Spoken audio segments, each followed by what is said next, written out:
Okay. What is what is the real meaning of having a settlement with tobacco if your whole purpose is to set up a system where you're not at war with tobacco. You simply come to terms with tobacco. I am nonplussed by the concept that that I have in my head, and I know it's a reality because this is the way it was started. And so I keep getting in the email my my email the discovery content of American Legacy's magnificent entry into tobacco advocacy. I remember one time I received some mail about a piece of quitting. Uh, this would be quitters in the technical term. Quitters, and they were going to work with Walmart, and Walmart was somehow going to devastate the quitting by using the patches and um, the various prophylactics that you use for nicotine substitution, which is basically nicotine. Nicotine is also, I mean, you might as well go back in the garden center and pick out a good insecticide. And one of the best or even the best, is nicotine. So I remember seeing this, and the the gal who is in, well, the woman, let's just say the charming lady who is dressed in a blazer and crossing her arms rather nicely, and big smile, great toothpaste smile with uh, today's or this month's blog by Cheryl Hilton. Mm. And it is, of course, for those of you who don't know about the stratification of the merits of a degree, she's a doctor, Cheryl Heaton. Now, I don't think she operates on patients, but the term is Dr. Cheryl Hilton, and she's the really amazing part about and I'll just start with what I think, because I never got involved with this and came to the point that I would say, all right, let's make a deal. Let's make a deal with tobacco companies. And, my position is ban them. Why not? What is so difficult about this concept? I mean, you've tried. Oh yeah, I've heard the argument. You about the time of suffragettes, you had a ban on liquor that you were going to bring from, and that caused all sorts of problems. So everyone points back to that and says, you can't have this kind of thing. You're obviously going to have a big problem, a pretty big problem. That's going to be enhanced by the fact that you have in effect created a different kind of market. Well, the interesting thing in that comparison is liquor probably has done less in history, and it's a long-term endowment that has come from the Egyptians, Greeks, Romans, and certainly the English, and in history. you think of something that may be worth it. And this is the argument I have about these timelines they impose upon these geniuses that got in analytical departments, or they impose these timelines on tobacco, and then they give it a very long timeline. Well, it doesn't have a long timeline. In effect, it really starts after World War One as a productive product for sale. Now, with that in mind, I would compare more favorably what the tobacco companies wanted to do anyway back in the 1960s. Stick some marijuana in that product, and then and of course that would have been politically okay back in the 60s. It's exactly what they wanted to do, and they even set it out. And what's wrong with that? There's nothing wrong with that. If you're going to kill somebody, you might as well kill them with a high. And I don't see the comparison, and I certainly don't see the need to be so passive. What have you begun in this master settlement agreement 12 years after, 13 years after you had settled for this? You have agreed not to be in a disagreement with tobacco companies. And this lady who's sitting here with all of this,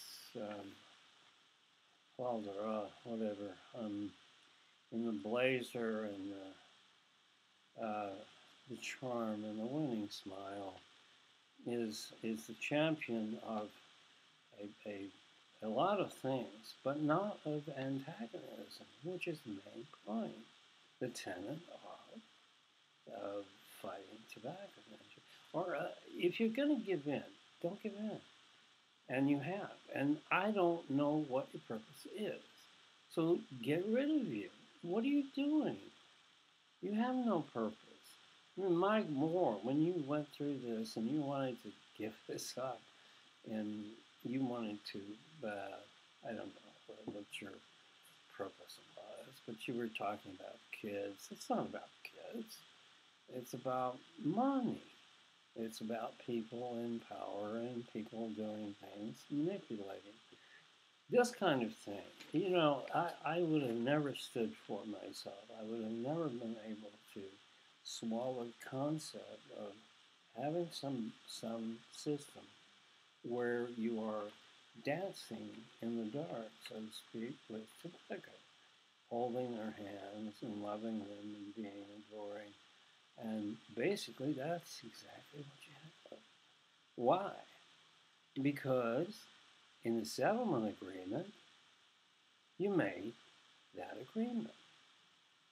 Since you made that agreement, not to disagree with him, not to really take him, get him down and wrestle with him, that is one of the prongs of the stupidity. Well, that's not stupid for the people who've walked in on the health issues, because everybody gets a chance to get a job. Everybody in the law, they weren't going to settle into the health group. Mike Myers, or what is his name? Matt Myers. Sorry, Mike. The concepts were irrelevant to the issue of what are you going to do about tobacco. Personally, the least destructive item in all, and I don't, I honest to God would propose that you kill tobacco and let them sell marijuana, and it would be a lot better for the you could police them the way marijuana is. I don't recommend that beyond that stage, but certainly there's less harm in a chronic obstructive pulmonary disease in somebody who uses marijuana, and you can police them with traffic cops and people who stop you for drinking. Same thing. And yet with tobacco, you can't police people. You have no police power. except this silly thing, which is no smoking in bars, which I think is a great idea, and no smoking in restaurants. Surely, we would have come to that eventually, and thanks to Stanton Glassman, and the people out there who were working in the 70s on this particular project, we don't have that. It's not there.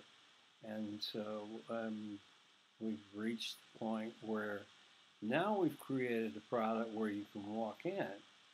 Listen, this product was created a long time ago, back in the 1960s, and it's interesting because there's some little loopholes in that where you could deal with it if you were true advocates, and you're riding the fence here. So this lovely young lady,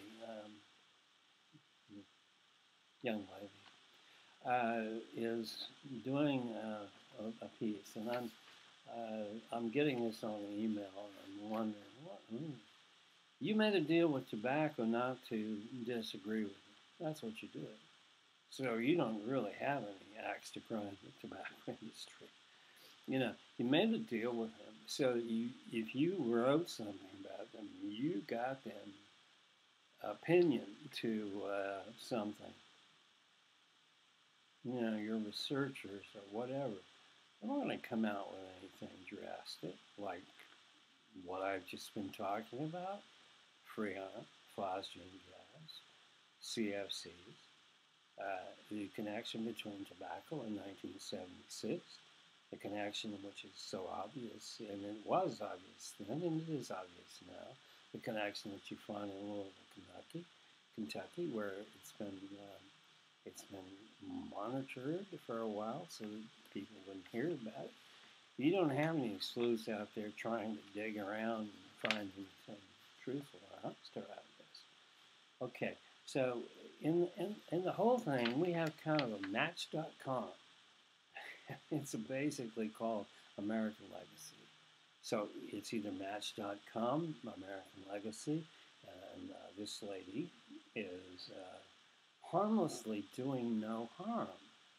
I mean, she's just working like the devil to turn out these Cosmo concepts where they work from the board down, and the board takes home some cash, and they have a Christmas.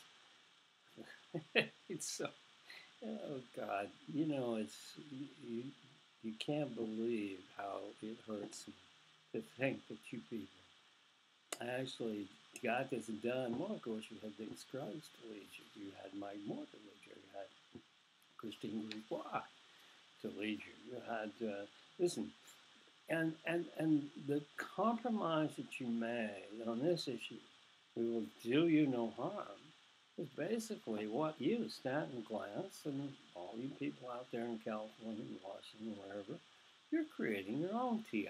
You're creating your own tobacco institute, and you're lobbying your. It's a bit disgraceful. Maybe it's disenchanting to me, particularly because I paid some money here. I paid some real. This is like blood money, what you're doing. But my time, my effort wasn't just given to you. It was paid for. And I'm living that nightmare, so to speak, have been for years. And so when you have an article like so sleepy, it's sleepy substance, and the concept of one of these things is about joining with and they did. I apparently think they did. Joining up with tobacco-owned patches and gum, and doing it at Walmart, and then calling in so that you can, check with a specialist, those who have smoked before, which is apparently a requirement at American Legacy. What the hell? It's sort of like a Sleepy Hollow. Are we going ever into another direction? Look, you could delegalize tobacco in the United States and maybe do something really significant, as they did in Australia. It's a fairly significant thing. I made a little fun of it, but in reality, you can't do anything here in the United States because you made money and you made an agreement with your money that comes into you. You're not going to fence with them. You're not going to take them down. Well, that's pretty nasty. No, well, so what is your point? What are you there for? Okay, you're there to show me this particular article about social networking sites, quote, show teens smoking, drinking, and more. Hey, I'm a father of daughters. The idea that you can concept this, you have a concept of this. Well, where are you going here? Ladies and gentlemen, American Legacy is a fat, rich organization funded by the enemy. It's funded by the enemy. As long as you're tethered to the enemy, just like the states. The states are tethered to the enemy. This is wrong. This is not just a mealy-mouthed critical observation. It's wrong. Just plain wrong, So we get these things in the email and it's what they do for a living. They actually do this. They're talking about whatever it is. It's peer pressure. If you really wanted to get something going, why wouldn't you have Goebbels, for example, out there screaming, rather than this lady in that skirt with the ever-present wonderful blazer, blue blazer, black blazer, whatever, leaning ever delicately with a big, big, big peachy smile, very winning, nice hairdo, charming overall, and she's head of this. And so, there's got to be a lot of love out there, a lot of love among the people who are in this little group. And yet, it has nothing to do with tobacco control. You're not controlling anything. You're taking money from the devil and you're putting it into your pockets. So, and if it goes into your pockets, as per your agreement, just like the states, if the states offend the tobacco companies, what are they going to do? If they lose $1 million, or $2 million, or $3 million, or $5 million, they have to explain themselves, and they don't make as much money for their projects and their boards and whatever else they're doing. And Eaton out there is Hilton, whatever their name is. They're all the same. They're just basic. In the days of John Banzhaf, he would scream and yell, God forbid, but he did. And there's a difference between the pre-settlement and the post-settlement. The post-settlement for 13 years is nothing but a big hootenanny for tobacco, and you know that. Ban them. Go ahead, make marijuana legal rather than, and they'll be glad to roll this up, and they'll make a lot of money. And we'll get away they'll do away with a lot of crimes, a lot of private-owned prisons. I don't think that'll work for the Republicans, but nevertheless, and a lot of illegal activities. Why is tobacco illegal? Why do we have alcohol, tobacco, and firearms? I know the answers to these questions. The problem is it shouldn't be on the same level. I mean, tobacco shouldn't be on the same level with guns. alcohol. Alcohol has a long history. Guns have a long history. And I guess as you use, and I certainly could argue that there is some history in both of those, and there's almost no history if you got away with these skilled monitors of the tobacco history that they don't really seem to know. They seem to put a lot of emphasis on their knowledge, and they don't have, well, it's gone. I mean, basically, they don't do it anymore. They did it one time and requested it, so the timelines don't mean anything except you establish a little bit more credibility. And unfortunately, for tobacco, the only credibility that you can actually establish for them, if you'd stopped them in 1994, 1995, and you said, okay, you started in 1990 and you've been working this time, and then you had this fraud in between, what did you get in exchange? What did you get? Well, I know what Woody Wilner got. You know, Woody Wilner got a whole cache of armaments so that he could go out and I know what Diggy Scruggs got. I know what I now know what happened in the American legacy, what they got. They got treated very nicely. So, you know, you're not gonna. You know, it's not like a Beckett play where you're gonna have somebody you're gonna enslave and beat them all the time, and get your money, because you're not gonna get your money that way. You agreed not to.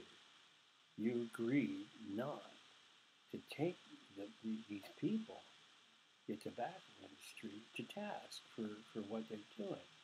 And they agreed to be honest with you. Oh, come on. You think Bennett LeBeau is honest with you because Bennett LeBeau is not a cretin? He's a cretin. He's a businessman. But he came honest because he knew in the beginning that it was the best way to do business. And now he's somewhat of a Quaker? Jesus, he kills people every day and says, what the hell? Doesn't matter. Marijuana doesn't kill people every day, just once in a while. Guns, people, yes. But I think the policing technique would work very nicely. On the other hand, I'm not making any suggestions to anybody because it wouldn't work. I don't have a voice, never did, except before I met Dickie Scruggs. So, if you and your group and Matt Myers' offshoots, American Legacy, and Stan Glance's American Legacy. Look, what are you keeping these documents out there in California for? For scholars? What are they going to do with them? Scholars? Write scholarly papers. What's that going to do for the lady I met today? The lady I met today, she's going to be smoking. She's 46 years old. And you could just see that, you know, she'll always be smoking. She's not listening to you. You're the elite. And, you know, she is, well, far more dignified because she's not taking money out of pocketbooks and putting it in somebody else's. Listen, it's a sham. Why don't you quit? You got the states who are in bed with tobacco companies. So get out of the beds with tobacco companies. Now, what do you got? You have the same problem. They can't stop. They're addicted to their money. And it's been 13 years? What about the attorneys general? Are they going to renew their contract and get that big bonus at the end? I don't know, but I guess they are. You know, there's a lot of false prophets out there, and yet before the settlement, now look at it 12 years after. There was a lot of screaming and yelling. But when Dick Scruggs and Company and the Hawks Group in Mississippi and they flew around the country with Mike Moore. They picked up everything. They picked up all the chips, and then they decided, okay, we can give this to these people. And they said, okay, yeah, give it. But don't ever accuse us of being a bad thing, you know? We're not bad. We're not evil. You know, don't do that because we'll lose sales. Now, that 46-year-old woman is the one who's really hurt. Because she doesn't really know what you're doing.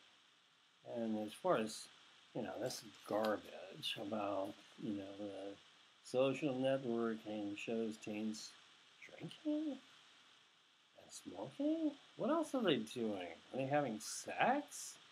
Or what? Well, you know, we really aren't a dumb country. And the people aren't that dumb either. I think America's fairly smart. Unfortunately, you know, you couldn't get away with this in another country. And, you know, look at Australia. At least they're complaining. You know, they're complaining and saying, let's do something different. You do that, if you were pointing out what I'm talking about, phosgene gas, as a possibility or a probability, you don't know. But if you go back and look at the history, which, by the way, you're not the experts you think you are. You just got a bunch of documents, you put them together, and God knows, you'll never get through those things. And besides, they're mostly duplicates of whatever it is. It's great to be a member of the wedding, so to speak.